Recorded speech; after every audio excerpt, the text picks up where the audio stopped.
Hello दोस्तों, board exam with Pankaj में आप सभी का स्वागत है। आज हम लोग देखेंगे जो 27 तारीख को साइंस का त्रैमासिक टेस्ट हुआ है 10th का, उसका ऑब्जेक्टिव का सलूशन देखेंगे।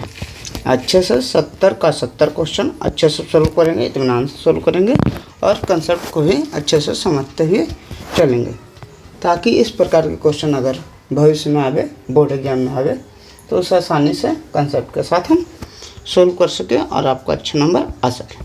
देखते हैं, पहला क्वेश्चन कह रहा है समतल दर्पण द्वारा बना प्रतिबिंब हमेशा होता है। तो समतल दर्पण ये है, इसके द्वारा बना प्रतिबिंब जो होता है, मान लीजिए प्रतिबिंब बना, ये भी ऐसा ही प्रतिबिंब बनता है। यहाँ तक तो जाएगा, उसके बाद डॉट से जाएगा, डॉट से जाएगा तो काल्पनिक प्रतिबिंब हो गया। क्या हो गया? काल्पनिक या आभासी। और सीधा बन रहा है तो ये आंसर क्या हो गया? आभासी और सीधा। हमेशा एक याद रखिएगा, जब सीधा बनेगा, सीधा का मतलब होगा आभासी, सीधा आभासी, और जब भी उल्टा बनेगा तो हमेशा क्या बनेगा? वास्तविक। ये दोनों चीज़ ध्यान में रखिएगा, सीधा का मतलब आभासी, उल्टा का मतलब वास्तविक। आंसर क्या होगा? पहला का आंसर बी होगा। अगला कह रहा है निम्न में कौन सा दर्पण दंत चिकित्सक द्वारा उपयोग में लाया जाता है। मैंने दांत के डॉक्टर कौन सा दर्पण का उपयोग में लाते हैं? तो देखिए, उत्तल दर्पण का उपयोग ध्यान रखिए। उसके बाद जो बच गया वो अवतल दर्पण का उपयोग हुआ। 3 उपयोग ध्यान रखना है। एक ATM बैंक आर में जो लगता है वो उत्तल दर्पण होता है। एक होता है साइड मिरर में जो लगता है वो उत्तल दर्पण होता है। और एक स्ट्रीट लाइट में जो लगता है उत्तर में रहता है। बैंक के ATM में साइड मिरर का मतलब पथ दर्पण में जो साइड में लगा होता है गाड़ी के, उसमें या किसमें? फिर स्ट्रीट यानी सड़क के लाइट में जो लगता है उत्तल दर्पण। इसके अलावा जितना भी लगता है वो सगरों अवतल दर्पण लगता है। तो कह रहा है दंत चिकित्सा बड़ा देखना है। कोई दिक्कत है, मान लीजिए दांत में खोंदड़ा रहे तो उसे बड़ा देखना है, तो बड़ा देखने वाला क्या होता है? अवतल दर्पण। ये जो उत्तल दर्पण होता है उसमें छोटा और क्या बनता है? सीधा प्रतिबिंब बनता है, इसलिए गाड़ी के क्या साइड मिरर के रूप में प्रयोग करते हैं। कह रहा है समतल दर्पण की फोकस दूरी कितनी होती है। समतल दर्पण ये हो गई, इसकी फोकस दूरी, तो ये तो कभी वृत्त बनेगा ही नहीं। वृत्त बनेगा, मान लेते हैं अनंत रेडियस का वृत्त बनेगा, इसलिए इसकी जो फोकस दूरी है, वक्ता त्रिज्या पूछेगा तो समतल दर्पण की दोनों होगी अनंत होगी। अगला कह रहा है एक दूरस्थ वस्तु के लिए अवतल दर्पण द्वारा बना प्रतिबिंब होता है। दूरस्थ वस्तु अवतल दर्पण यह है, कहाँ दूर की वस्तु है, कहीं दूर की वस्तु, मान लीजिए यहाँ F है, यहाँ C है, कोई दूर की वस्तु मान लेते हैं यहाँ रखें। प्रतिबिंब बनने के लिए कहा, पहला प्रधान अक्ष के समांतर जाएगा, दूसरा फोकस से गुजरेगा ये किरण, दूसरा बात क्या है? C से जाएगा। देखिए अपने समझ में आएगा, वो जो प्रतिबिंब बनेगा ऐसा बनेगा। देखिए प्रतिबिंब जो बन रहा है उल्टा बन रहा है। उल्टा का मतलब क्या होता है? वास्तविक। सीधा तो नहीं बन रहा है। उल्टा बन रहा है तो उल्टा का मतलब काल्पनिक भी नहीं होता है, कट रहा है, यानी उल्टा का मतलब हमेशा बता चुके हैं। उल्टा का मतलब वास्तविक, सीधा का मतलब काल्पनिक, हमेशा याद रखिएगा। मुख्य अक्ष होता है। देखिए ये कन्फ्यूजन वाला क्वेश्चन था, थोड़ा अच्छा लेवल का अच्छा क्वेश्चन था, इसको मान सकते हैं। कह रहा है मान लीजिए कि अवतल दर्पण हमारा है, अवतल दर्पण है, ठीक है, अवतल दर्पण है, कह रहे हैं अवतल दर्पण, तो इसका मुख्य अक्ष होता है। तो मुख्य अक्ष तो इसे कहते हैं। तो मुख्य अक्ष का परिभाषा क्या है? ध्रुव, फोकस बिंदु, वक्ता केंद्र को मिलाने वाली रेखा को क्या कहते हैं? इसको कहते हैं प्रधान केंद्र, और ध्रुव से गुजरने वाली रेखा को क्या कहते हैं? हम मुख्य अक्ष कहते हैं। कन्फ्यूजन जा सकता है इसमें, दर्पण की सतह की लंबवत रेखा, ये भी देखिए दर्पण की सतह की लंबवत रेखा है, लेकिन दिक्कत सभी दर्पण के सतह की लंबवत रेखा जरूरी नहीं कि प्रधान अक्ष का है। दर्पण की सतह मान लीजिए यहाँ से जब किरण गुजारते हैं, यहाँ अथी करते हैं, परावर्तित करते हैं, उसके बाद देखिए क्या करते हैं, यहाँ जब अभिलंब खींचते हैं तो ये भी 90 डिग्री होता है। दर्पण का लंबवत रेखा तो ये भी है, लेकिन ये मुख क्या है, मुख अक्ष नहीं है, इसलिए इस ऑप्शन को नहीं मारना है। तो आंसर क्या होगा, आंसर हमारा केवल बी होगा। अगला, गोलाकार दर्पण की वक्रता त्रिज्या होती है। तो त्रिज्या आर बराबर होता है, यह बराबर r/2 होता है, यह बराबर क्या होता है r/2। तो r बराबर 3 गुना करेंगे, r बराबर होगा 2f, यानी फोकस दूरी का दोगुना होगा। तो फोकस दूरी का दोगुना ऑप्शन क्या है, ऑप्शन हमारा बी है। अगला देखिए, कह रहा है उत्तल दर्पण हमेशा बनाता है। तो उत्तल दर्पण से बना प्रतिबिंब जो होता है वो सीधा होता है। सीधा का मतलब क्या बोले, काल्पनिक की वास्तविक, काल्पनिक जिसे आभासी कहते हैं। और उत्तल दर्पण से एक चीज आप ध्यान रखिएगा, हमेशा छोटा प्रतिबिंब बनता है। क्या बनता है, छोटा प्रतिबिंब बनता है। देखिए ऑप्शन क्या है, वास्तविक बनता है, नहीं आभासी बनता है। आभासी बनता है हाँ, लेकिन आभासी क्या सीधा बनता है, या आभासी भी बनता है, सीधा भी बनता है, छोटा भी बनता है। तो आंसर आभासी और सीधा हमारा हो गया। आगे बढ़ते हैं, कह रहा है फोकस दूरी की इकाई क्या है। फोकस दूरी को किस में नापते हैं। तो मान लीजिए दर्पण है, तो फोकस दूरी एक दूरी है, तो दूरी की मात्रा क्या होगा, मीटर। फोकस दूरी यानी दूरी है, तो दूरी की मात्रा क्या होगा, मीटर। आंसर क्या है, आंसर हमारा मीटर हो गया। अगला, वास्तविक प्रतिबिंब। वास्तविक प्रतिबिंब क्या होते हैं, तो पर्दे पर दिखाए जा सकते हैं, केवल पर्दे पर दिखाए जा सकते नहीं, वास्तविक प्रतिबिंब पर्दे पर दिखाए जा सकते हैं, दूसरी चीज़ पर भी दिखाए जा सकते हैं। जैसे मान लीजिए दीवार है, उस पर भी दिखाए जा सकते हैं, केवल पर्दे पर दिखाए जा सकते हैं नहीं। हमेशा वस्तु छोटा होता है, ऐसा भी नहीं होता है। वास्तविक प्रतिबिंब तो वास्तविक प्रतिबिंब तो उल्टा होता है, सीधा तो हो ही नहीं सकता है। तो क्या होगा, पर्दे पर दिखाए जा सकते हैं, आंसर ये होगा। कह रहा है 10वां क्वेश्चन, यदि वस्तु अवतल दर्पण के वक्ता केंद्र पर है। यदि वस्तु कहाँ है, अवतल दर्पण के वक्ता केंद्र पर। देखिए मान लीजिए ये अवतल दर्पण है, इससे वक्ता केंद्र, ये फोकस दूरी हो गई, ये वक्ता केंद्र हो गया, ठीक है। कह रहा है वस्तु वक्ता केंद्र अवतल दर्पण के वक्ता केंद्र पर है, तो प्रतिबिंब कैसे बनाएंगे। प्रतिबिंब तो इसी प्रकार बनाएंगे,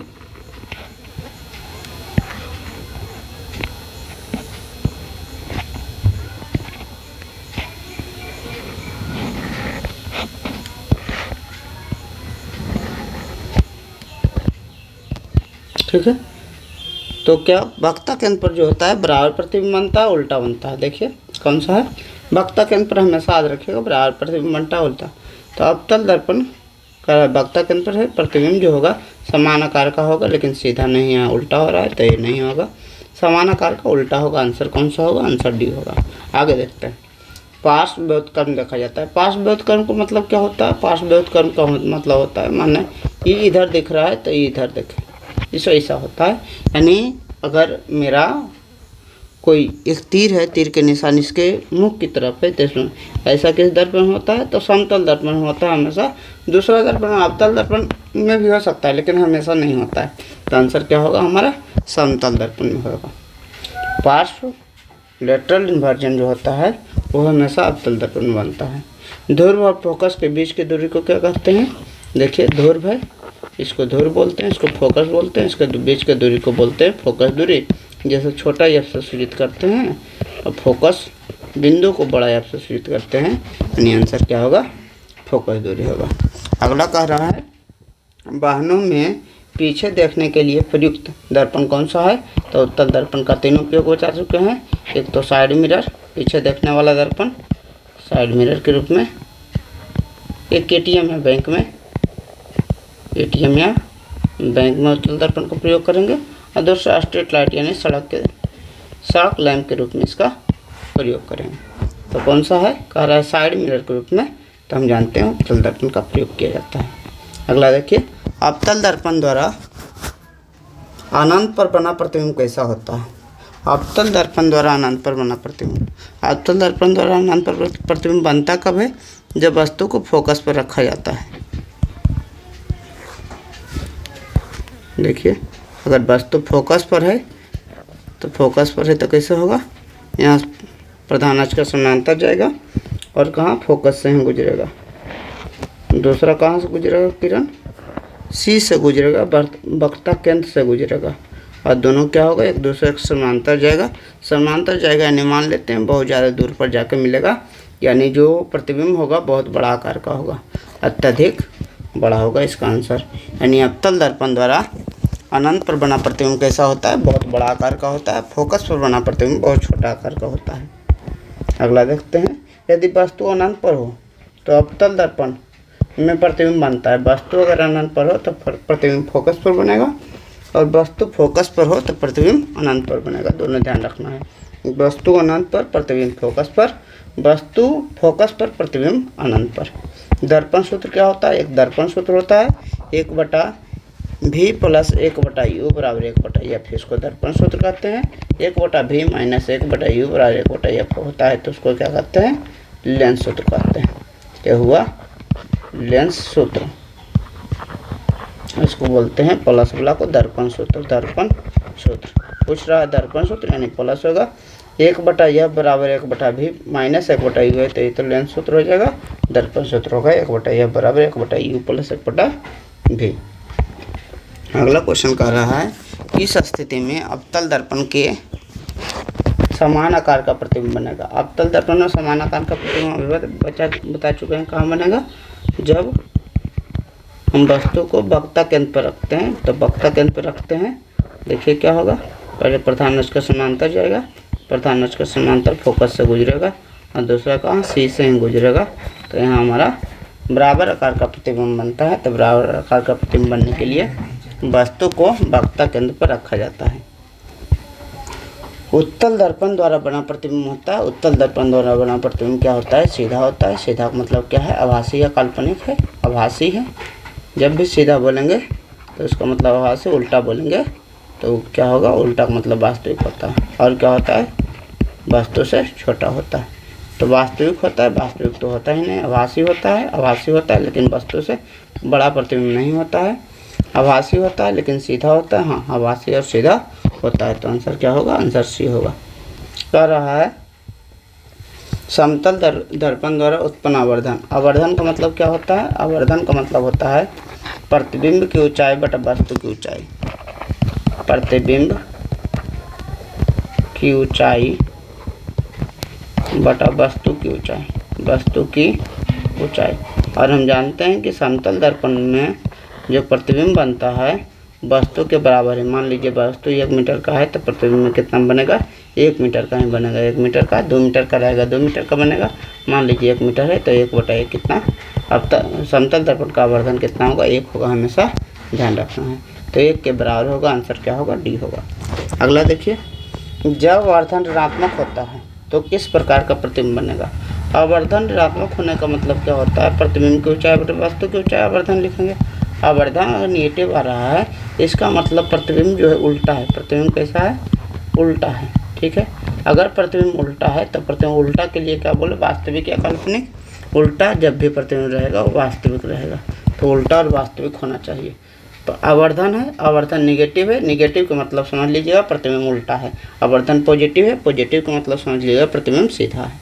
बस उल्टा है तो उल्टा है तो वास्तविक होगा। वास्तविक और उल्टा आंसर क्या है? ए है। अगला देखिए, समतल दर्पण द्वारा बनाए गए प्रतिबिंब के लिए निम्न में से कौन सा सही नहीं है? यानी समतल दर्पण के द्वारा कैसा प्रतिबिंब बनता है तो देख चुके हैं। इसके द्वारा, समतल दर्पण के द्वारा जो प्रतिबिंब बनता है सीधा बनता है, आभासी बनता है। सीधा का मतलब क्या बोले? सीधा बनता है, आभासी बनता है और वस्तु के बराबर, दर्पण से बराबर दूरी पर बनता है। वस्तु के बराबर आकार का बनता है। दूरी भी बराबर होती है, आकार भी इसमें बराबर होता है। देखते हैं, आभासी और सीधा बनता है, सही है। वस्तु के समान आकार का बनता है, ये भी सही है। पार्श्व रूप से उल्टा होता है, एकदम सही है। छोटा होता है, ये गलत है। क्या? वस्तु के बराबर आकार का होता है। तो आंसर क्या होगा? आंसर हमारा डी होगा। ये सब तो पूछ रहा है, नहीं है, ये क्वेश्चन है। 22 नंबर देखते हैं, कहे सोलर कुकर में किस दर्पण का प्रयोग किया जाता है? तो सोलर कुकर में अवतल दर्पण का प्रयोग किया जाता है। ये उत्तल वाला 3 याद रखिएगा बस। बैंक एटीएम में, स्ट्रीट लाइट, सड़क लैंप में, या गाड़ी के पीछे देखने के दर्पण के रूप में, पास प्रेस दर्पण उसको बोलते हैं। अगला देखते हैं, समतल दर्पण में प्रतिबिंब की दूरी क्या होती है? तो कहें समतल दर्पण में प्रतिबिंब की दूरी वस्तु की दूरी के बराबर होती है। जैसे मान लीजिए यहाँ वस्तु रखें, वो 1 मीटर पर है, 2 मीटर पर है, तो प्रतिबिंब कितना दूरी पर बनेगा? 2 मीटर पर है। प्रतिबिंब की आकार भी बराबर होती है और दर्पण से वस्तु की दूरी और प्रतिबिंब की दूरी भी बराबर होती है। तो कह रहा है प्रतिबिंब की दूरी कितने होंगे, प्रतिबिंब की दूरी वस्तु की दूरी के बराबर होगा। अगला जो है वो कह रहा है जब वस्तु फोकस और ध्रुव के बीच रखा जाता है तो अवतल वस्तु कहाँ कह रहा है, फोकस और ध्रुव के बीच रखा जाता है। देखिए वस्तु को यदि फोकस और ध्रुव के बीच रखेंगे, यहाँ फोकस है यहाँ ध्रुव है, तो कहाँ बनता है प्रतिबिंब जो बनता है। देखिए प्रतिबिंब बनाने के लिए जो शर्त है उसको पूरा करेंगे, उसके बाद देखेंगे उसके बाद यहाँ सी से गुजरेगा। सी देखिए इधर तो लगता है फैलता हुआ जा रहा है, तो आगे बढ़ के मिलेगा, आगे में बढ़ के मिलेगा काल्पनिक प्रतिबिंब बनेगा, सीधा बनेगा। सीधा मतलब काल्पनिक होवे करता है, वस्तु से बड़ा बन रहा है, वास्तविक तो नहीं बन रहा है। पहले काल्पनिक बन रहा है, सीधा बन रहा है, वस्तु से बड़ा बन रहा है। 25 नंबर देखेंगे दूध से दही बनाने की क्रिया का एक उदाहरण है। तो दूध से दही जब बन जाता है तो दही से दूध में दो क्रिया होती है, एक रासायनिक परिवर्तन होता है, रासायनिक परिवर्तन, एक होता है भौतिक परिवर्तन। भौतिक परिवर्तन, रासायनिक परिवर्तन का मतलब होता है जिस चीज़ से अगला चीज़ बना रहे हैं पुनः उस चीज़ की प्राप्ति ना कर सके, पुनः चीज़ की पुनः प्राप्ति ना कर सके, तो इसको कहते हैं रासायनिक परिवर्तन। मान लीजिए दूध से दही बना लिए, लेकिन दही से दूध नहीं बना सकते हैं, तो उसको कहेंगे रासायनिक परिवर्तन। जब पुनः वास्तविक चीज़ की प्राप्ति कर सकते हैं तो उसको कहते हैं भौतिक परिवर्तन। जैसे मान लीजिए कि कहें पानी से हमको बर्फ़ बनाना है, तो बर्फ़ से पानी हम बना सकते हैं, तो क्या होगा भौतिक परिवर्तन। लेकिन दूध से दही बनने के बाद दही से दूध नहीं बनेगा, तो रासायनिक परिवर्तन। आंसर कौन सा होगा, दूध से दही, रासायनिक परिवर्तन। प्रकाश रासायनिक अभिक्रिया का एक उदाहरण है। तो प्रकाश रासायनिक अभिक्रिया का प्रकाश ऊर्जा रासायनिक ऊर्जा में बदल रहा है, ये क्या होता है प्रकाश संश्लेषण। प्रकाश संश्लेषण अभिक्रिया में हरे पौधे जो भोजन बनाया जाता है उसमें प्रकाश ऊर्जा आता है, और प्रक्रिया द्वारा वो रासायनिक ऊर्जा यानी स्टार्च में बदल जाता है, स्टार्च या ग्लूकोज में बदल जाता है। अगला देखते हैं निम्नलिखित में कौन सा एक रासायनिक परिवर्तन है। अभी बताएं रासायनिक परिवर्तन ऐसा परिवर्तन है जिसमें पुनः उस वास्तविक चीज़ की प्राप्ति नहीं होती है। तो बर्फ़ पिघल रहा है तो बर्फ़ पिघल जाएगा तो जमा देंगे, कागज फाड़ रहे हैं तो कागज कोई नया चीज़ नहीं बना, जुड़ सकता है। वैसे नमक का पानी में नमक घोल दिए तो पानी को क्या कर सकते हैं, खौला के नमक को फिर से प्राप्त कर सकते हैं। लेकिन कागज़ का जलना, कागज़ जब जल जाएगा तो फिर से कागज़ नहीं बनेगा, ये इसलिए क्या हुआ कागज़ का जलना रासायनिक परिवर्तन। आंसर क्या हो गया, बी हो गया। अगला देखिए कह रहा है फेरस सल्फेट के क्रिस्टल का रंग कैसा होता है। फेरस सल्फेट FeSO4 इंटू 782 इसको फेरस सल्फेट बोलते हैं, या जो बोलते हैं हरा कशिश बोलते हैं। फेरस सल्फेट या हरा कशिश, तो इसके विलयन का रंग कैसा होगा, हरा ही होगा, हरा कशिश। फेरस सल्फेट ये इसको बोलते हैं हरा कशिश बोलते हैं, हरा कशिश, तो रंग कैसा होगा, हरा होगा। अगला बोल रहा है कौन सा रेडॉक्स अभिक्रिया है। रेडॉक्स अभिक्रिया क्या होता है, ऐसी अभिक्रिया जिसमें ऑक्सीकरण भी हो, ऑक्सीकरण की क्रिया भी हो, अपकरण की क्रिया भी हो। ऑक्सीकरण अपकरण क्रिया जब साथ साथ होती है तो उसको कौन कहते हैं, रेडॉक्स क्रिया कहते हैं। देखिए इसमें तो ऑक्सीजन जुट रहा है तो ऑक्सीकरण केवल हो रहा है, इसलिए रेडॉक्स नहीं होगा। इसमें भी क्या होगा, ऑक्सीजन खाली टूट रहा है, क्या होगा ऑक्सीजन टूट रहा है, अपकरण की क्रिया हो गई, ऑक्सीजन की क्रिया नहीं हो रही। इसमें क्या हो रहा है, देखिए ऑक्सीजन इसमें जोड़ रहा है तो ऑक्सीकरण की क्रिया हो गई, इसमें ऑक्सीजन हट रहा है, अपकरण की क्रिया हो गई। तो रेडॉक्स अभिक्रिया हमारा सी में रेडॉक्स अभिक्रिया पूछ भी रहा है, रेडॉक्स अभिक्रिया, तो आंसर क्या होगा, सी होगा। क्या रहा है, जब जिंक तनु सल्फ्यूरिक अम्ल यानी जिंक प्लस तनु सल्फ्यूरिक अम्ल बने H2SO4 अभिक्रिया होती है तो कौन सा गैस निकलता है, तो बनता है ZnSO4 प्लस H2। हमेशा कोई भी क्रिया होगी उसमें अम्ल से अभिक्रिया होगी तो हाइड्रोजन गैस निकलेगी, तो आंसर क्या है, हाइड्रोजन गैस। अगला क्वेश्चन देखिए, रेडॉक्स अभिक्रिया में जो पदार्थ ऑक्सीकृत होता है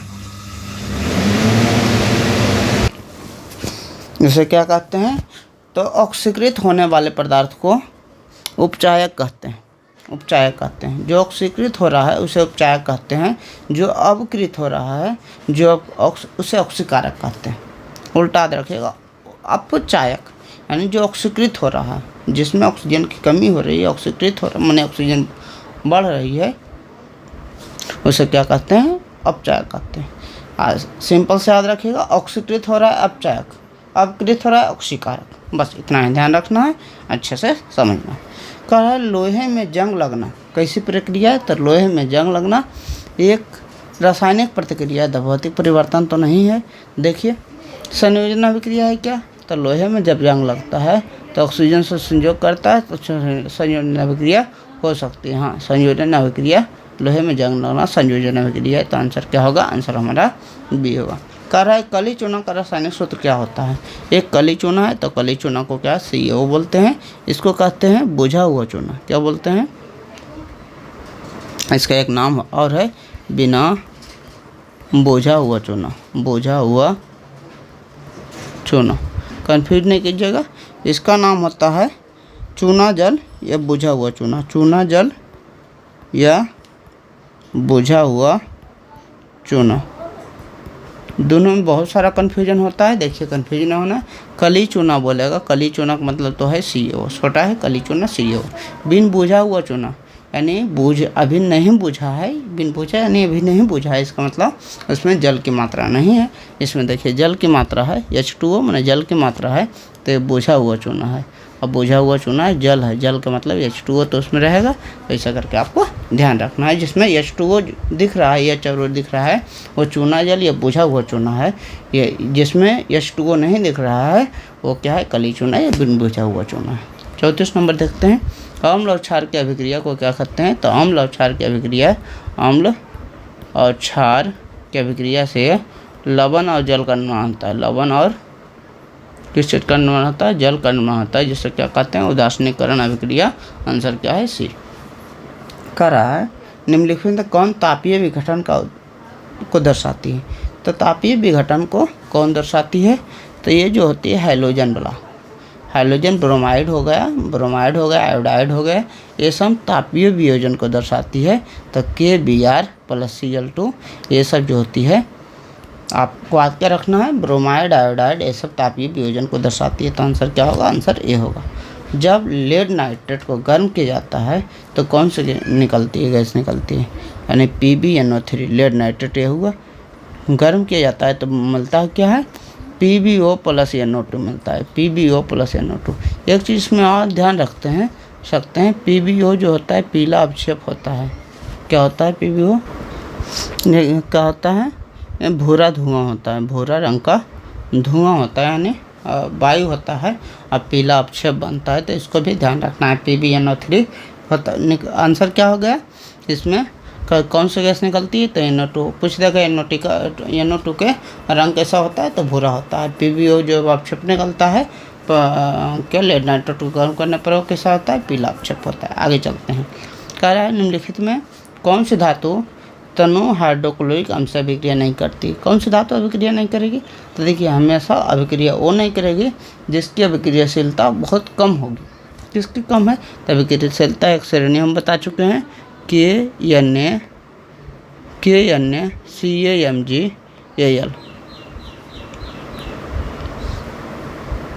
CaMgAl, FeZnH, Cu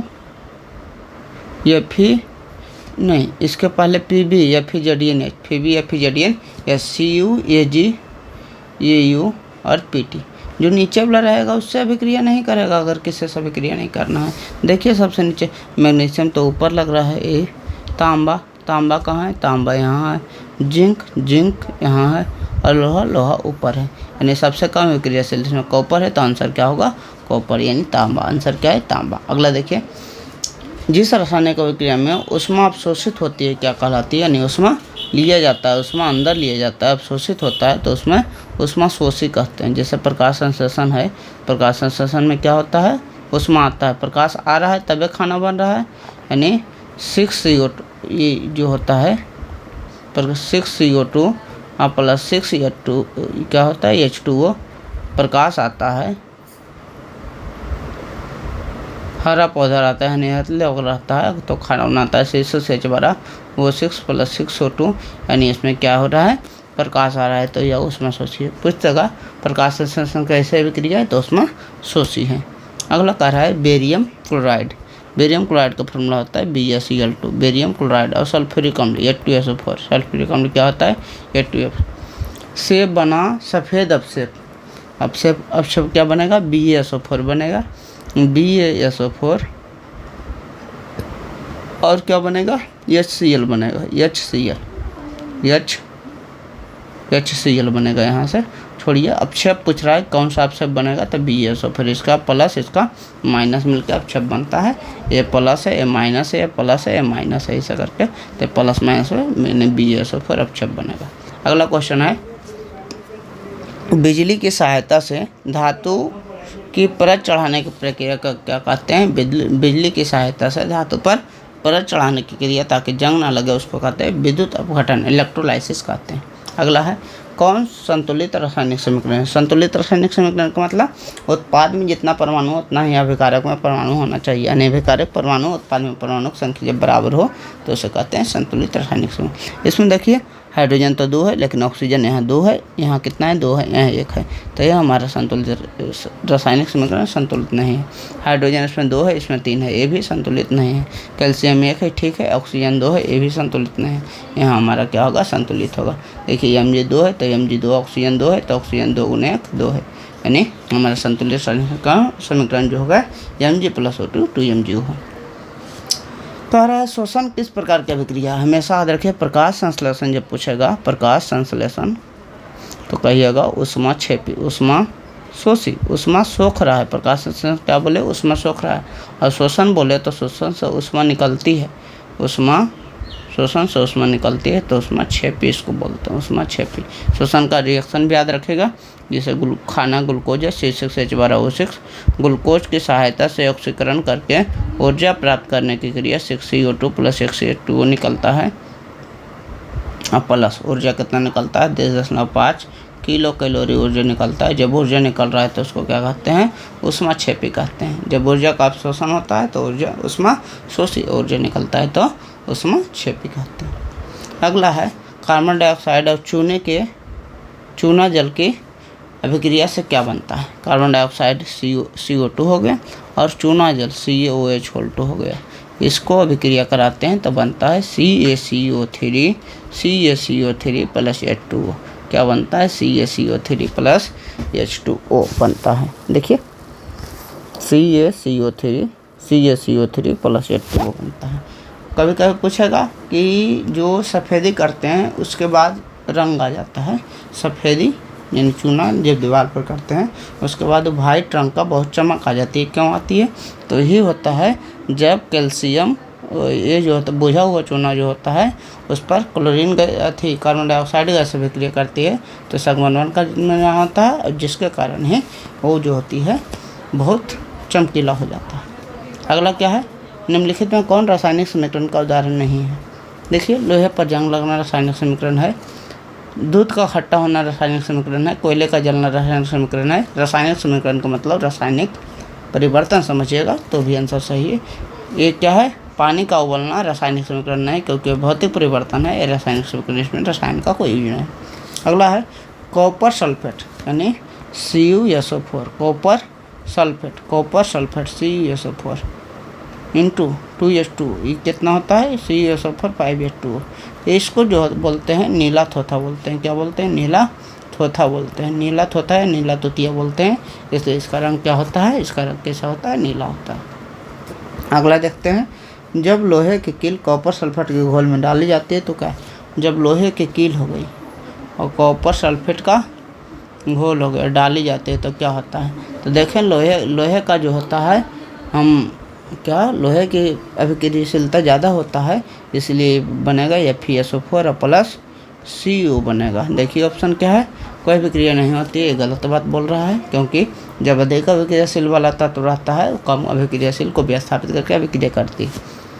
लोहे पर तांबे की परत जम जाती है, लोहे पर तांबे की परत जम रही है ऐसा कुछ नहीं, कॉपर सल्फेट भलो आ रहा है तो ऐसा भी कुछ नहीं है। लोहे पूरी तरह घुल जाती है, नहीं लोहे घुल नहीं जाती है, फेरस सल्फेट का निर्माण करते हैं, ये भी नहीं है। तो आंसर क्या होगा इनमें से कोई नहीं, आंसर हमारा डी होगा। जब लेड नाइट्रेट को गर्म किया जाता है तो क्या देखा जाता है, लेड नाइट्रेट यानी PbNO3 अभी समीकरण बताएं क्या बनता है, PbO प्लस NO2 बनता है, PbO प्लस NO2। इसके क्या होता है, पीला अपक्षेप होता है, अब क्षेप और हरा धुआं ही होता है। एक कैसा होता है, भूरा धुआं होता है, पीला अपक्षेप और भूरा धुआं। आंसर क्या होगा, आंसर हमारा बी होगा। अच्छे से ध्यान रखिएगा, इम्पोर्टेंट है। 48 नंबर बोल रहा है क्वेश्चन, निम्नलिखित में कौन सी प्रक्रिया कोशिकाओं में भोजन को ऊर्जा में बदलती है। तो भोजन को ऊर्जा में बदलना, भोजन का मतलब C6H12O6 हो गया। ऑक्सीजन लेंगे तो ऊर्जा बनेगा 6CO2 प्लस 6H2O और प्लस ऊर्जा 3.5 किलो कैलोरी जो बोले ऊर्जा बनता है। इसको क्या कहते हैं, श्वसन प्रक्रिया द्वारा कोशिकाओं में। श्वसन का परिभाषा यही है, ग्लूकोज के ऑक्सीकरण द्वारा ऊर्जा प्रदान करने की जो विधि है उसको क्या कहते हैं, श्वसन कहते हैं। तो इसका आंसर क्या हो गया, श्वसन हो गया। अगला देखिए, ग्लूकोज पौधों में किस रूप में जमा होता है। तो ग्लूकोज पौधों में स्टार्च के रूप में जमा होता है। अगला है, पाचन तंत्र का कौन सा भाग यकृत से पित्त रस प्राप्त करता है। यानी पाचन तंत्र का कौन सा भाग यकृत से पित्त रस प्राप्त करता है। तो पाचन तंत्र का कौन सा भाग यकृत से पित्त रस प्राप्त करता है। तो पित्त रस कहाँ जाती है, देखिए पेट क्या है, पेट को कुछ स्टोमक, वो तो पहले ही है। बड़ी आंत में नहीं, छोटी आंत में जाती है। छोटी आंत में क्या होती है, पित्त रस जाती है। और पित्त रस क्या करती है, जो बसा होता है उसको छोटे छोटे टुकड़ों में तोड़ देती है, जिसे एमल्सीकरण या एमल्सिफिकेशन करते हैं।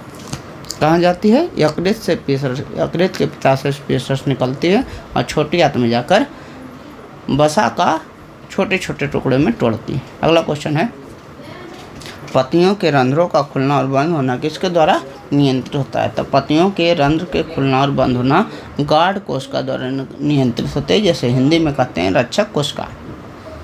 पत्ती का रंध्र खुल रहा है, पत्ती का छिद्र जो है वो खुलेगा, बंद होगा, किसके द्वारा नियंत्रित होगा। तो उसमें आसपास होती है गार्ड कोशिकाएँ, रक्षक कोशिका, उसके द्वारा। कह रहा है, मनुष्य के दांत के सबसे ऊपरी परत को क्या कहते हैं। तो मनुष्य के दांत के सबसे ऊपरी परत को इनामेल कहते हैं। डेंटाइल किसे कहते हैं। तो मनुष्य के दांत के निचली परत को डेंटाइल कहते हैं। और पूछेगा मनुष्य में सबसे कठोरतम भाग क्या है। तो यही इनामेल है जो मनुष्य के दांत के ऊपरी परत है। अगला देखिए 53 नंबर, कह रहा है, लार निम्नलिखित में किस ग्रंथि का स्राव है। यानी लार किस ग्रंथि से निकलता है। तो लार ग्रंथि से निकलेगा, उसको कहते हैं सलाइवरी ग्लैंड्स। 3 प्रकार के सलाइवरी ग्लैंड्स होते हैं हमारे मुख में, 3 जोड़ी। कह रहा है, निम्न में कौन मनुष्य की सबसे छोटी आंत का भाग नहीं है। सबसे छोटी आंत का भाग 3 चीज़ें,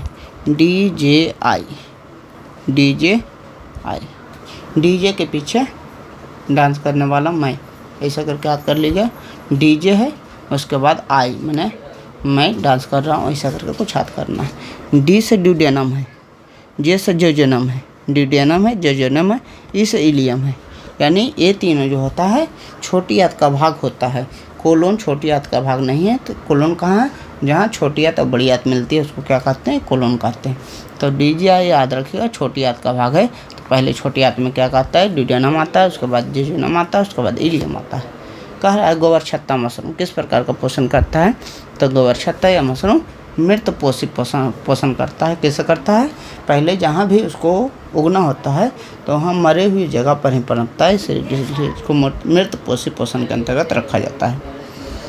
अगला है हमारा क्वेश्चन नंबर 55 के बाद 56 क्या कर रहा है, निम्न में कौन स्वपोषी पोषक।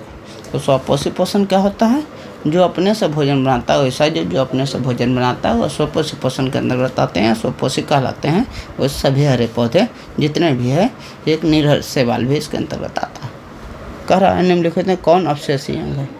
अपशेषी अंग कौन सा है। तो कह रहा है, ऊपरीगामी कोलोन, अधोगामी कोलोन, अनुप्रस्थ कोलोन।